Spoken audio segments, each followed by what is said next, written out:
Hey guys, man, it took forever for me to get started today. I'll tell you what, today's my day off. I did a lot of stuff around the house, but I never exited the house. I never did. And I was planning to get all my stuff done and go to the movie theaters tonight. I was going to go see, was that Cop Shop? The new Gerard Butler movie. It looks entertaining, and I wouldn't mind seeing it. It just I couldn't do it. I couldn't motivate myself. So I thought to myself, maybe I'll stay in and maybe I'll watch a movie. And then my ideas started brewing, and I thought, well, I could make it an indoor cinema kind of night where I set up my screen and I watch my movie on my big projector, and that's exactly what I'm doing right now.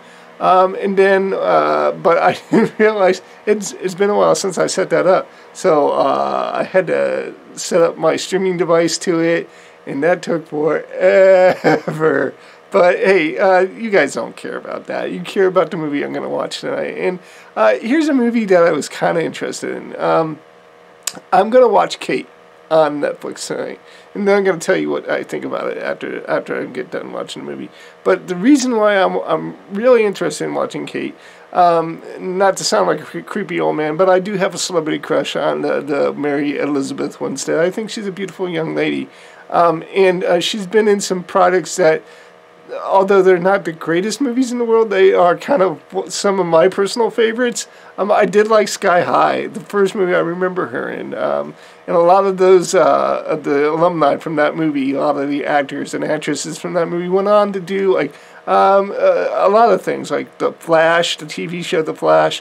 And Mary Elizabeth Winstead, who was the surprise villain at the end of the movie, went on to do a lot of mediocre movies. She did go out to do a lot of mediocre movies.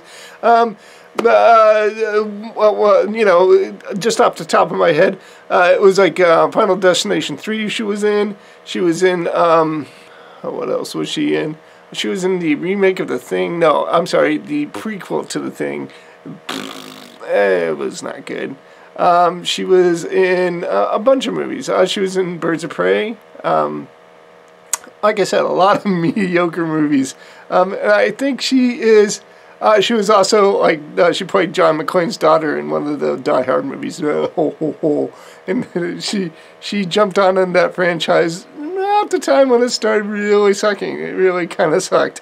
But none of that was her fault. I think she's a great actress. I've seen her depth in her acting, and I really like it. So this movie is not getting good reviews, but I want to watch it because of her. Well, half of it because of her, and the other half is because it looks like a dumb action movie that I have a yearning to watch one of those tonight. So that's exactly what I'm going to do, is I'm going to go ahead and watch Kate on Netflix, and then I'll be right back in just a few seconds to let you know what I think about Kate. All right, see you in just a few seconds. Bye.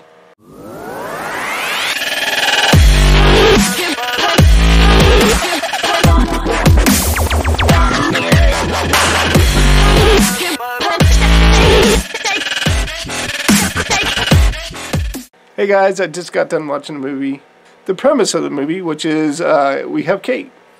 Kate is an assassin, played by Mary Elizabeth Winstead. The very opening scenes, we get to see her on the job, and it kind of goes sideways. There is a young girl involved, and she has that personal role where she doesn't involve children in her assassination. Now, she's not assassinating the girl.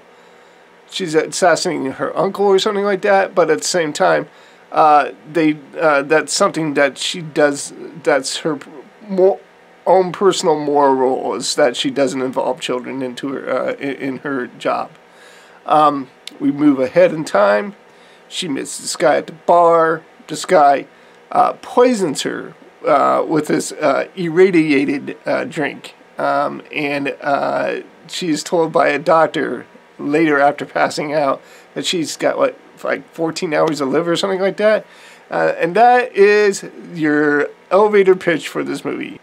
My biggest problem with this movie is that we just never get to know these characters enough to actually like them and get emotionally involved in these characters. There are beats that they give us that are supposed to elicit some kind of emotional response, and I feel it's unearned. Alright, so the plot didn't work for me all that much. Let's talk about the action sequences, because that's really what we're watching this movie for. Is kind of like I said, a John Wick, or do you remember the movie that I reviewed a long time ago called Peppermint with